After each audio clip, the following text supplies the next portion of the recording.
you all for coming, very much appreciate it. My name is Robert Sargent. I'm the Public Information Officer for the City of Maitland. So if you follow us on Facebook or any of our social media channels or our website, I kind of do all that. So I definitely appreciate having you out, following us. If you don't follow us on Facebook, we certainly would love to have you. So go ahead and like or follow that page, because this is going to be the first of a monthly series of nature talks that we're going to do. It's fairly new, and so we wanted to kick it off big and have a special guest with us today. So but the other events that we're lining up, keep following our Facebook page and city website, and we'll be having it out there for each month. So I know the November event we have Mama G Farms, we kind of talk about botanicals and some gardening stuff, and then we're still kind of lining up the October event. So before we get started, I wanted to, again, thank you all for coming very much, and I wanted to introduce a couple special guests that we have in the room. First, we have our state legislator, our representative, Joy Goff Marshall. She's right here. She is our main representative at state legislature, and she's out there fighting for us and doing a good job for us. Joy, Rich, and Pam, thank you very much for coming. Appreciate it. We also have City Councilwoman Bev Reppinen. She's right here. I appreciate it very much. Bev's a real big supporter of our environmental efforts, and especially the community park here. So a lot of the improvements and stuff you hear that we have going on here, you will see going on later this year. That is a lot with the encouragement of Bev. So I appreciate it very much. Thank you very much for joining us. And without anything more, I will leave it to our guest speaker today. Well, thank you. Good morning and welcome. My name is Shari Blissett-Clark.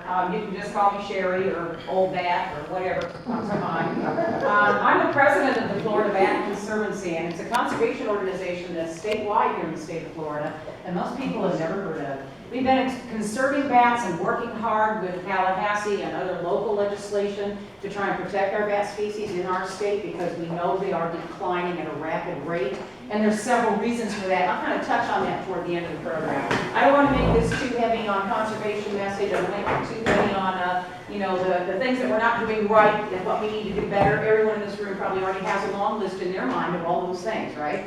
You have a neighbor that's using too much Roundup, or you see trees coming down all along the interstates where massive developments going up. These are all issues that Floridians are going to have to face from now forward.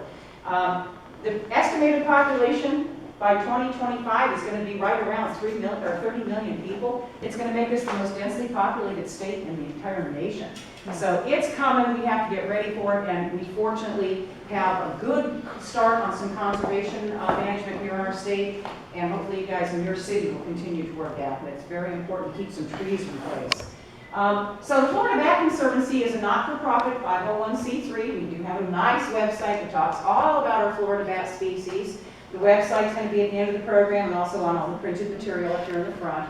Since there's so many trees coming down right now, and we know that bats used to live in old-growth forests, we are advocates for bat houses, especially in urbanized areas or areas where we have a lot of suburban growth. We see trees coming down, bats are displaced, along with a lot of other wildlife. And then we start to see interactions between people and that wildlife that are sometimes not favorable for the wildlife, are they?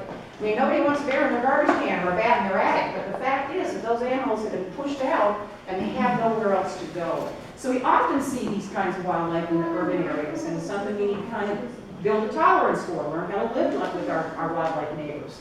And that's one of the things we're going to talk about too today.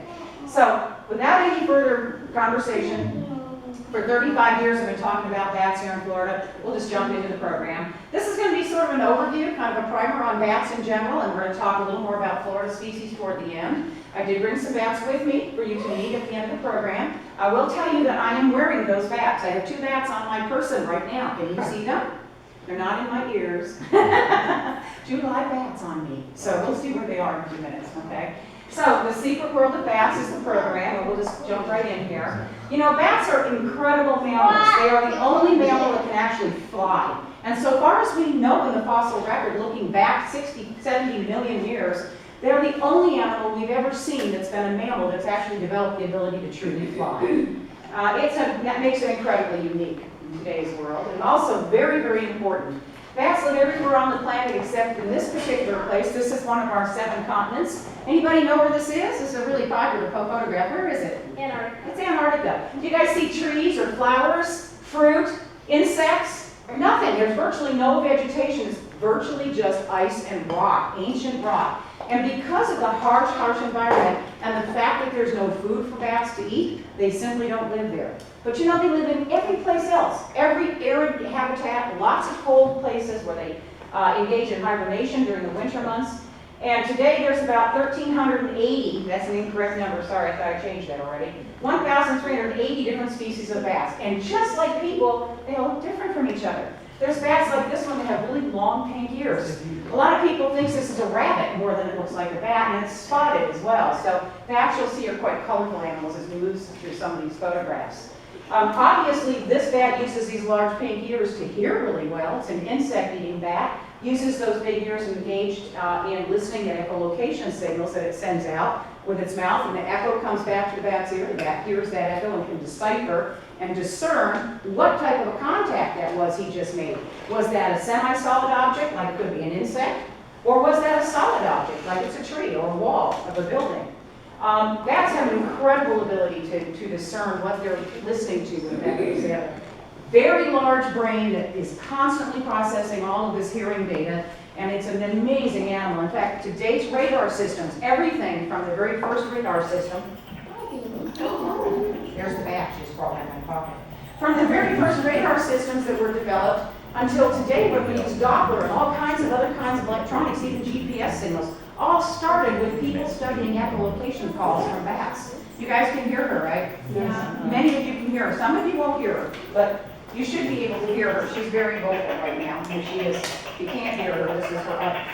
These are her high frequency calls that get attacked. Hey, Amelia, being very noisy, aren't you? All right, let me put you back in yours. So excited. Get back in there. All right, so one came out of my pocket. I got two pockets. So we know that this bat uses these large ears to help it hear really well, but it's more than that. This bat uses these big ears to help it live in a very harsh environment. This bat lives in the desert southwest and the canyon lands of the western United States. It's one of our native bat species in North America.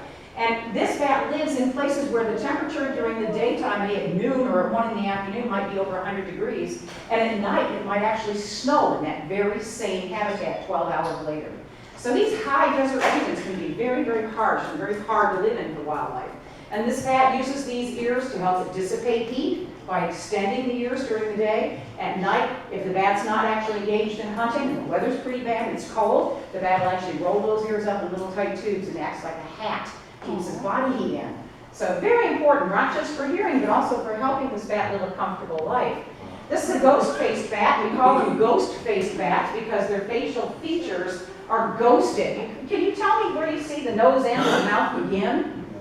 Not really. It's kind of tenuous there. It's a little bit ghosted in. That's why we refer to this particular group of bats as ghost-faced. It's not because they're scary or we think they're ghosts. It's just because of the way the features are ghosted in. This bat lives in the exact same habitat as the last one, but look how small this bat's ears are. Very reduced, another insectivore. The difference is the first bat hunts high over the canyons in altitude. This bat hunts way down low in the bottom of the canyons and the rills where there's a lot of vegetation. Cottonwood trees and cactus and a lot of brambles and shrubbery. And this bat goes right into that shrubbery and grabs those bugs. So if he had those very large ears from that last bat, he'd always be getting them stuck and tattered and torn, wouldn't he? So he has evolved the ability to hear really, really well with these really short, reduced ears that sit flat against his head. Looks like his eye is inside of his ear, doesn't it? Mm-hmm. There's bats like this one, great big eyes. This is actually a pollinating bat species, and we know that today out of about the 1,800 different kinds of bats in the world, about 400 of them are bats that pollinate fruit or flowers or consume fruits and spread seeds. The rest of them, over 1,100, almost 1,200 species, are insectivores. So the vast majority of bats on the planet are insect eaters, which is good for us because there's a lot of bugs around. Even with all those insectivores out there every single night, we still have an abundance of insects at night, right? Yeah, so this bat is what we call, this is actually a Gambian bat. This is a fruit and pollinating species from Africa. And it actually is one of the group of the flying foxes. Now you may hear people talk about flying foxes. It's not a particular bat species. This is a family group of bats that pollinate fruits and flowers, okay? Fruit and pollinate flowers. So they usually look a lot like this. They have very large forward-facing eyes. They usually have long, elongated, doggy-like noses or muzzles, and their ears are generally a little bit smaller than the rest of the insect-eating bats proportionate to their face, because they're not really listening to where the fruit is. If this is a fruit-eating bat, it doesn't have to chase down the banana to eat it, does it? When's the last time you guys saw a banana flying? No way. So, because these bats don't have to actively hunt, chase, and prey and attack their prey like insect-eating bats, Mother Nature allows them to get much larger in stature, because they're eating sugary carbohydrates all night long. Even if it's a nectaring bat, they're getting a lot of sugar in that flower nectar, and so they get much larger. It's easier for this bat to be big and maintain his calorie requirements every day than it is for the insect-eating bats that have to expend as many calories flying as they do in actually eating.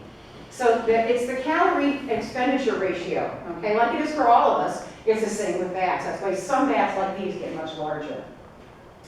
There's bats like this one with itty-bitty little eyes, not like the last one. You guys think this bat can see? No. How many of you think, no, this bat can't see? No matter what you say, that's teeny eyes, and besides that, he's got a bunch of hair in his face. No, can't see? Okay, how many of you think he can see? How many of you just don't know and don't care? No. I just don't care.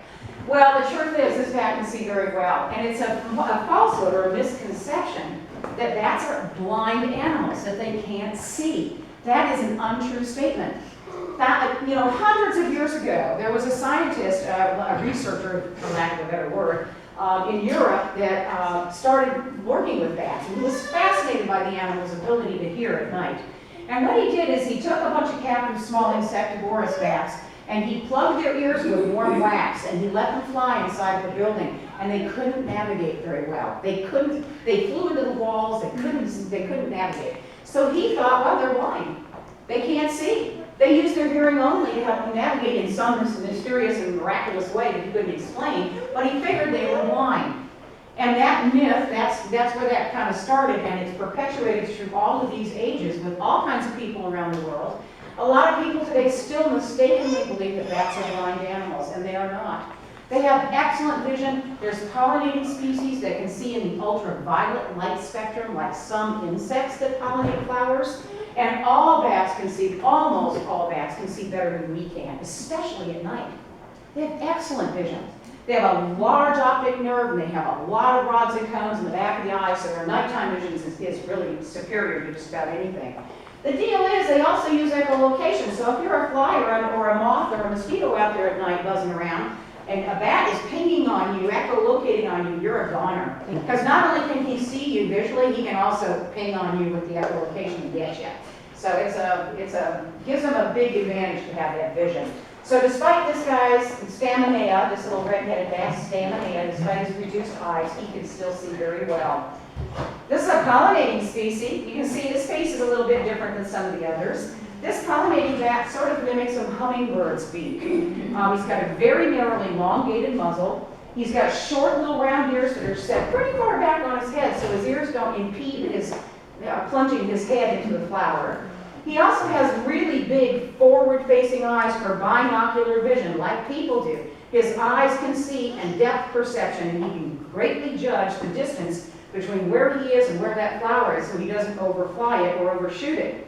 There's an important reason for that. This is a bat that pollinates large cactus. And if the bat misses the flower at night and goes by the flower and gets in the cactus, it's going to die because it will become impaled in the thorns. So we see these bats not only having excellent vision, but also the ability to have that binocular vision so they can judge that distance. The little feature on the end of his nose there, it looks a little like a horn, is actually a soft piece of tissue. It is cartilage covered with skin, just like our ears or the ends of our noses that we can flex and move around, right? And this little bat has this wonderful ability to lower that nose leaf down over his nostrils like a garbage can lid. Why would he need to do that? Well, it's because the very first part of his face and his body that's going to make contact with the pollen layer in that flower is the end of his nose where those nostrils are. And in order to protect his airway and his breathing, he's evolved and developed this little garbage can lid, this little nose flap, that he can lower flat down as he's putting his face in the flower to protect his breathing. He gets a little bit of pollen, but not as much as he would if you didn't have that feature. How many of you have taken a flower and sniffed it really deeply, especially some species of flowers have a lot of pollen? And you know, it gets in your nose. Even if you don't have an allergy, it can still make you sneeze and your eyes water because it's a little bit of an irritant. This bat would never be able to eat if he wasn't able to breathe while he's nectaring on these cactus. We'll see him again in a few minutes and you'll be able to see that nose leaf lowered. This guy has a very short nose, unlike the last one. This one has a very short nose. This is a male Chapman's bat, and you can see he's a free-tailed bat. He's looking that direction. Can you guys see his face? Can you guys make out his features at all? It's kind of a funny picture, and you have to look at it for a minute to really get it. He's looking this direction. We're looking at the right side of his face, like here, like on me. This is his right ear here, okay? And this big kind of pinkish triangular-shaped feature is the tragus on his ear. And we have that. Most mammals have a tragus on dogs and cats and us. It's this little piece of skin right here in the cartilage. It's a little flap in front of our ear that actually can be used to close our ears off and completely deafen any sound we might hear. The next time there's a loud noise, don't put your fingers in your ears. Take your fingertips and put them on that little tragus and just roll it in. If you do that, it will deaden just about everything. You won't be able to hear much of anything. Okay? This little tragus helps these bats hear really, really well. And he's got an enlarged one. But what's cool is this very blunt nose. This bat actually consumes insects off the ground in the arid areas of North Africa. There's not a lot of flying insects in deserts and in dry areas. And so a lot of these bats have developed the ability to forage insects off the ground, like beetles and scorpions and spiders and a lot of other small insects. And because he's going to be airborne as he's echolocating and he sees that beetle walking across the ground, he's going to put his head down as he does a real quick flyby and grab that bug off the ground without landing.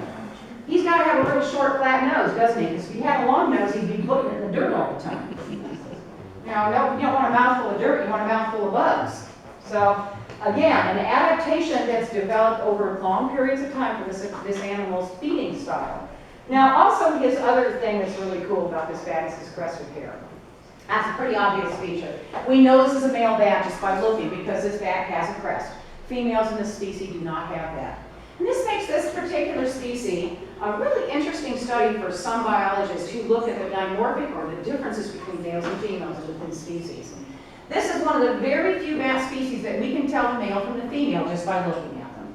Most of them we have to roll them over and look at the genitalia. We don't know the difference between a free-tailed bat, a Brazilian free-tailed male and female without actually invading their privacy and taking a little peek. We don't have to do that with this one. We know only the males have this crest.